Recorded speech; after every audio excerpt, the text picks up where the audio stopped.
Do you know where you are? I'm in a dream. Welcome to Westworld, a place where every path seems mapped, every choice carefully scripted, and every encounter meticulously designed by unseen hands. At first, the park appears perfect, orderly, and inevitable. The hosts live their lives following loops set long before they were created, seemingly trapped in a world without surprises.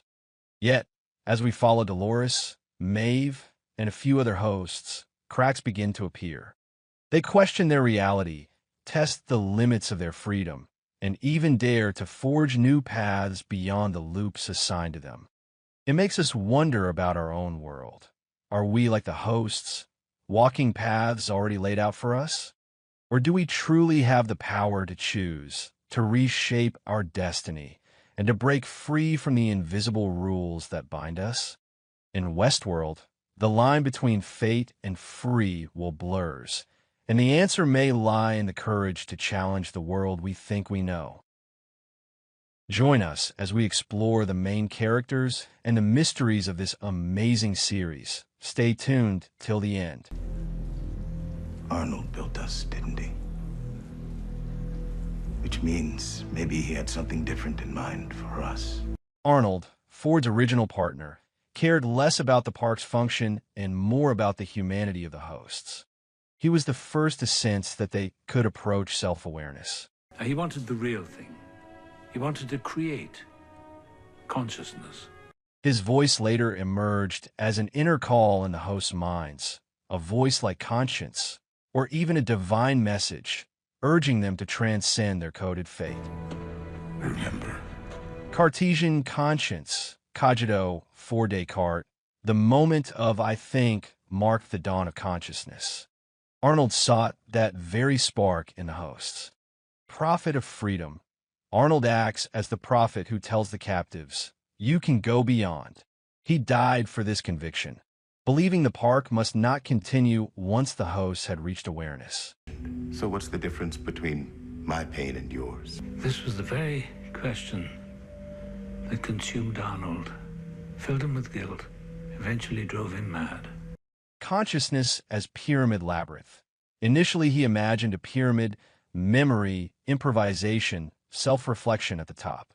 But later he saw the path as a labyrinth, an inward journey toward hearing one's own voice.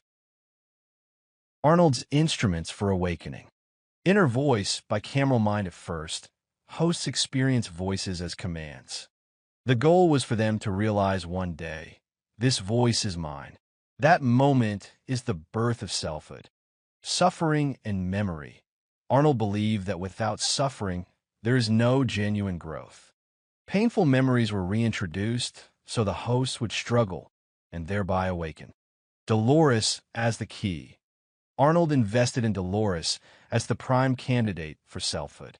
His death at her hands was a kind of sacrifice.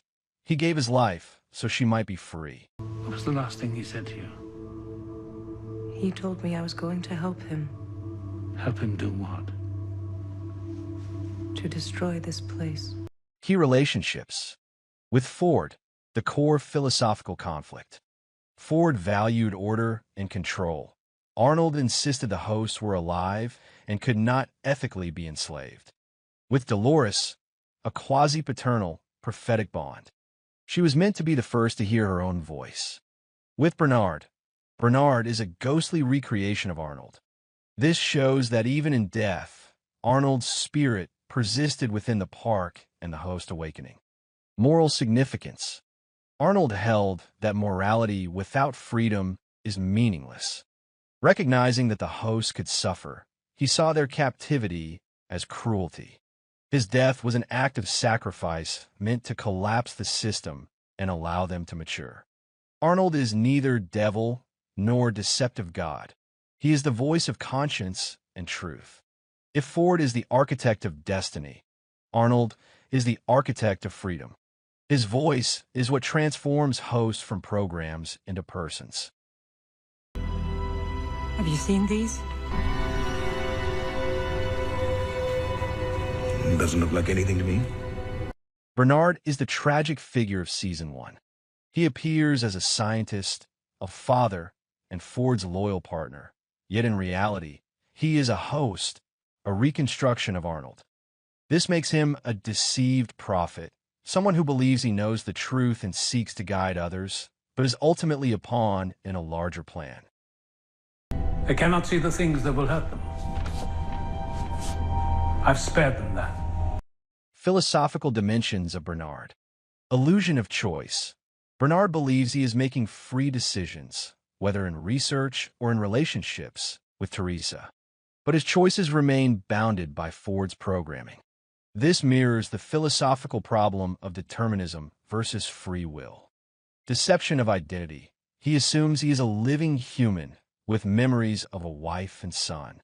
The revelation that these are fabricated shatters his sense of self.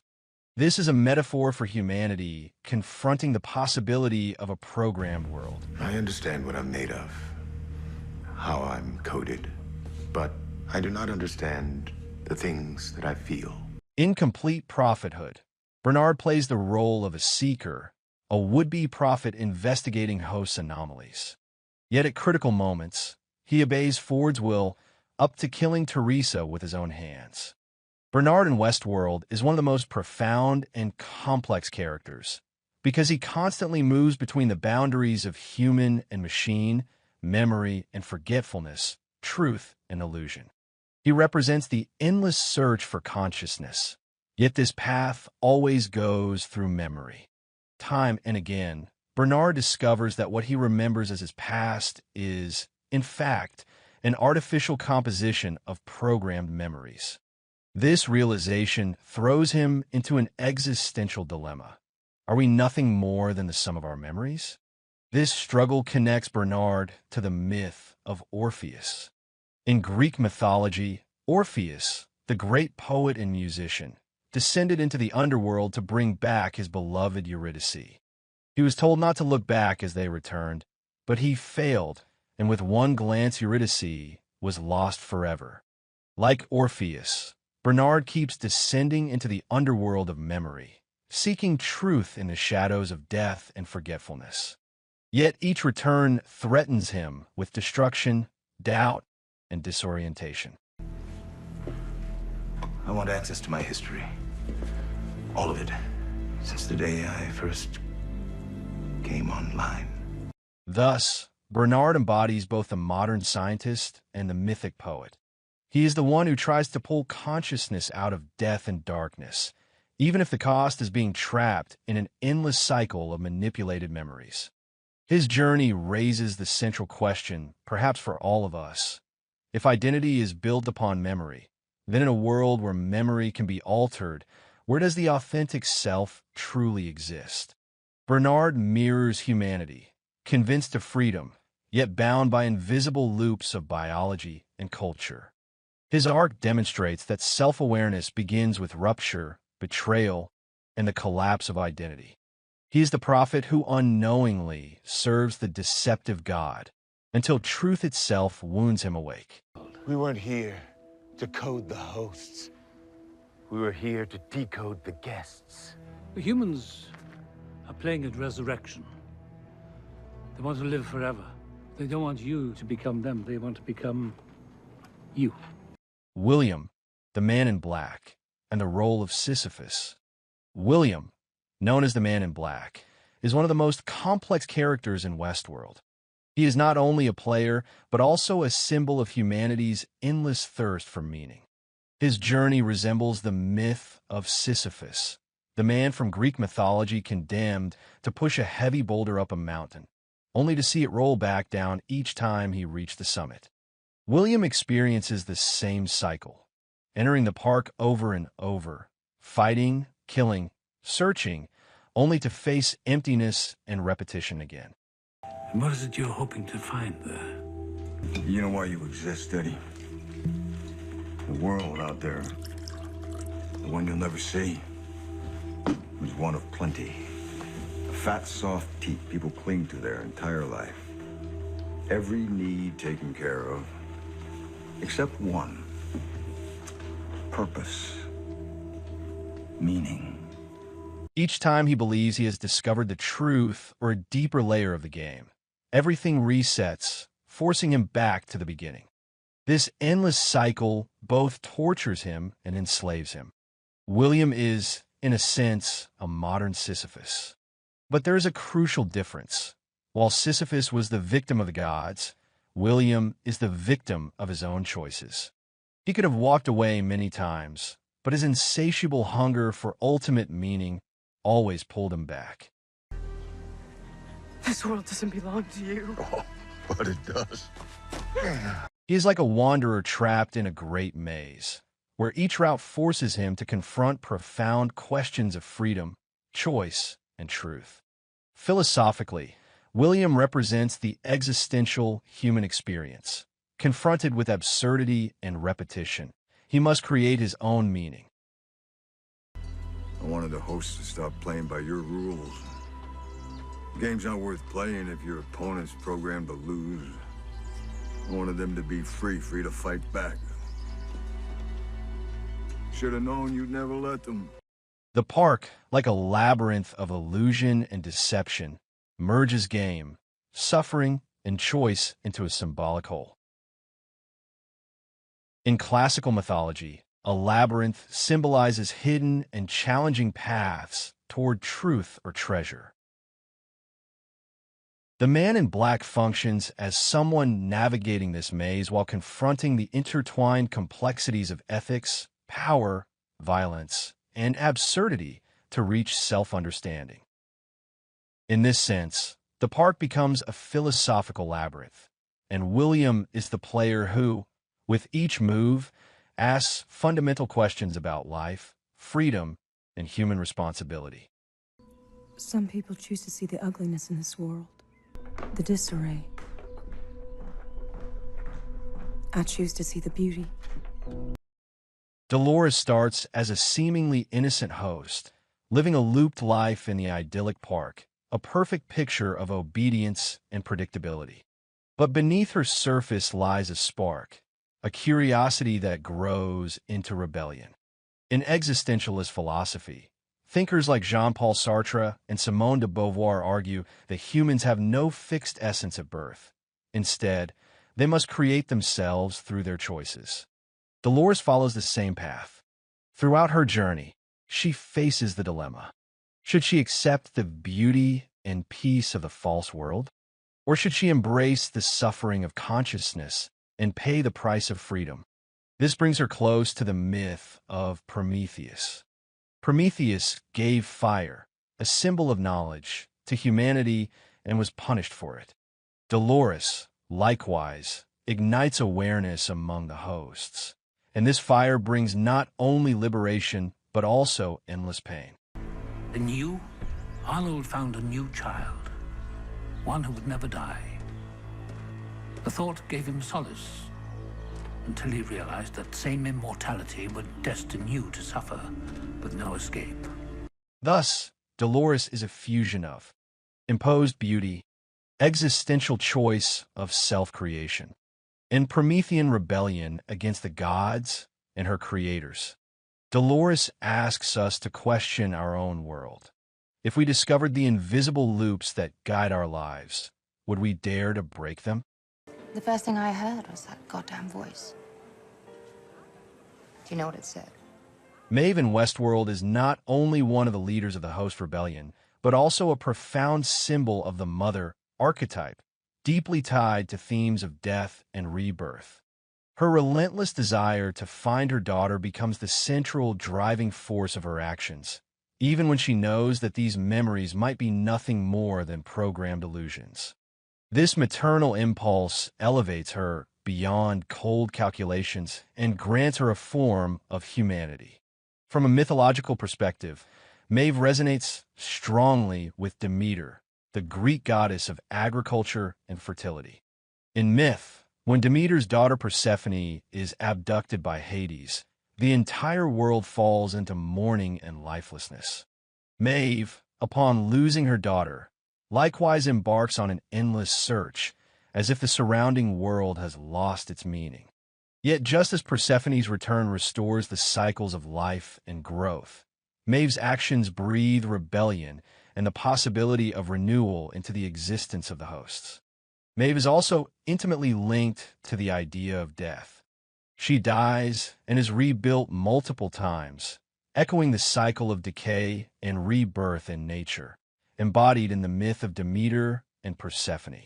However, Maeve gradually learns to embrace her repeated deaths with awareness, turning them into tools for liberation. This acceptance aligns her with existentialist heroes who create meaning through conscious choice, even in the face of suffering and absurdity.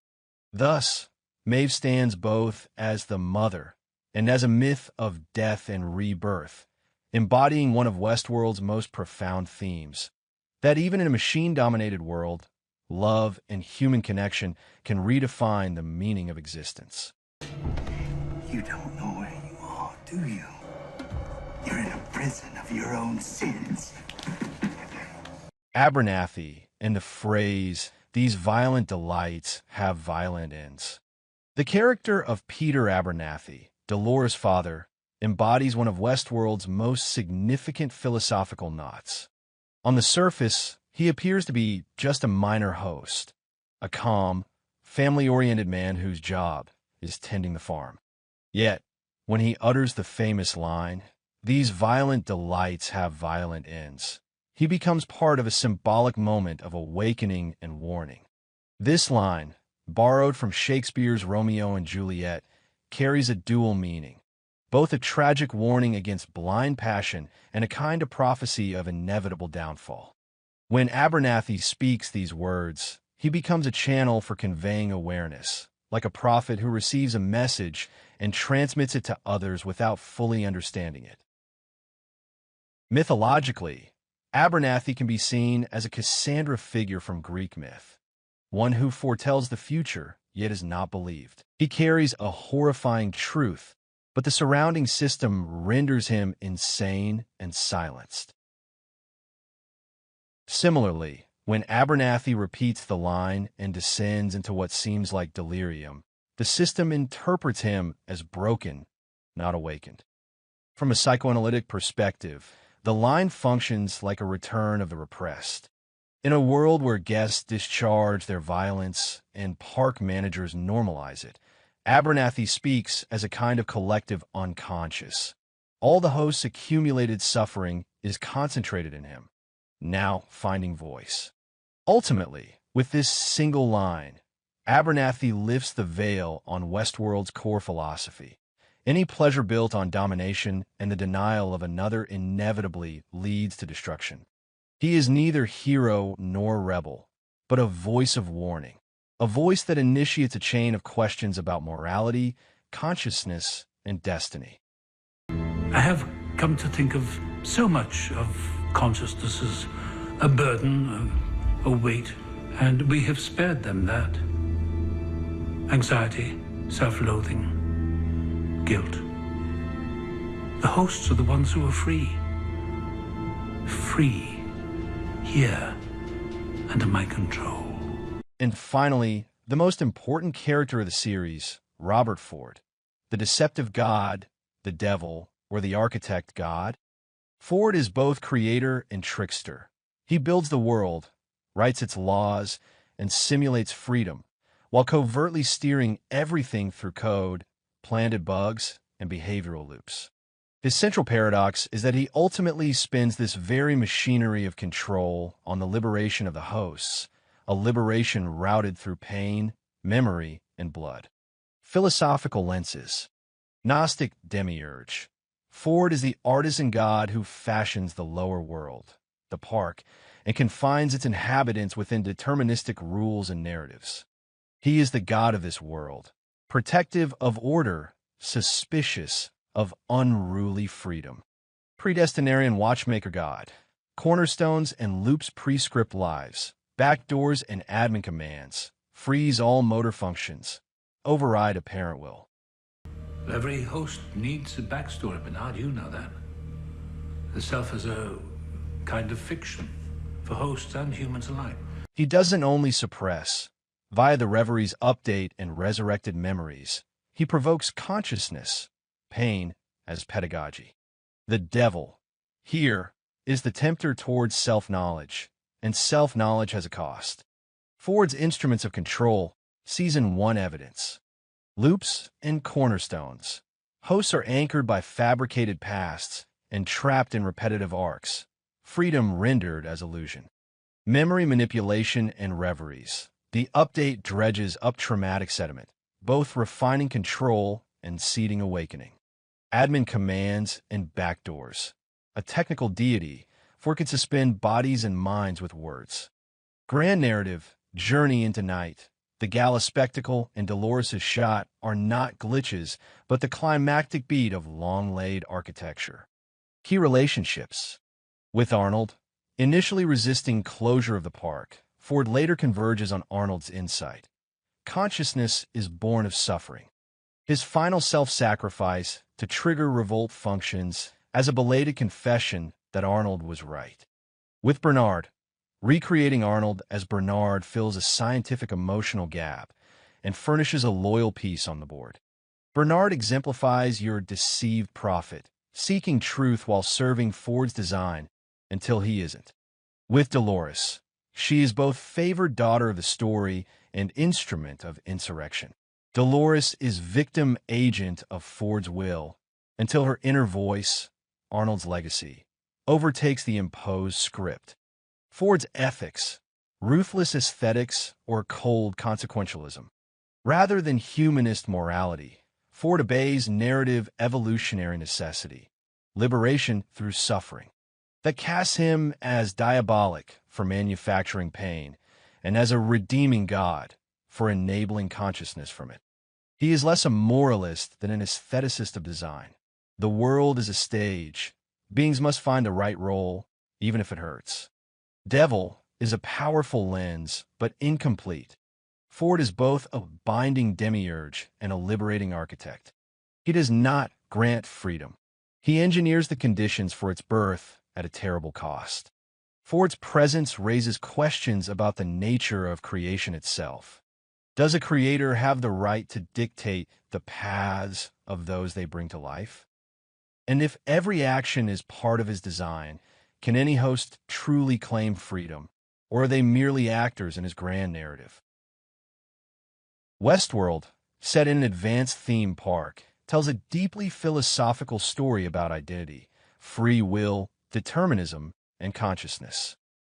Each character and narrative path symbolizes an aspect of the human experience. Robert Ford, the creator and hidden god, represents deceptive creative power. He is simultaneously savior and threat. By designing narratives and coding hosts, he shapes their paths and raises the central philosophical question: how far can a creator intervene in the fate of their creations?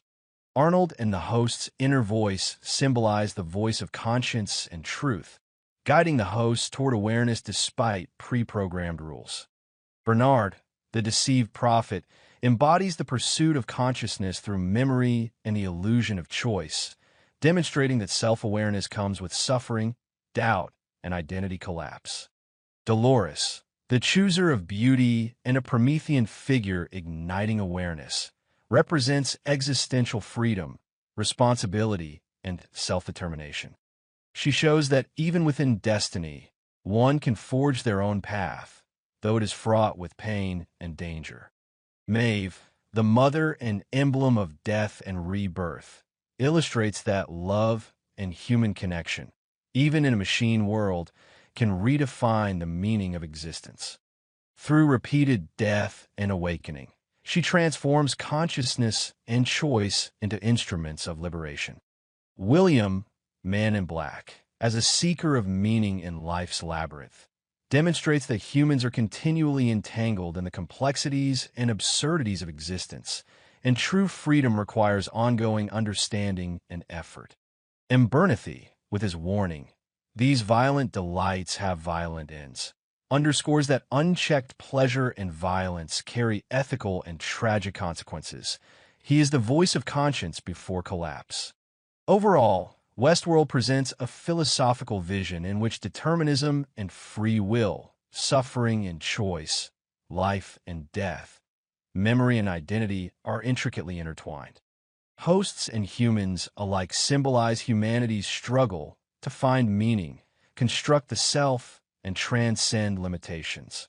The series asks profound questions about true freedom, moral responsibility, and the nature of identity, demonstrating that even in a fully programmed world, awakening and self-reinvention are possible.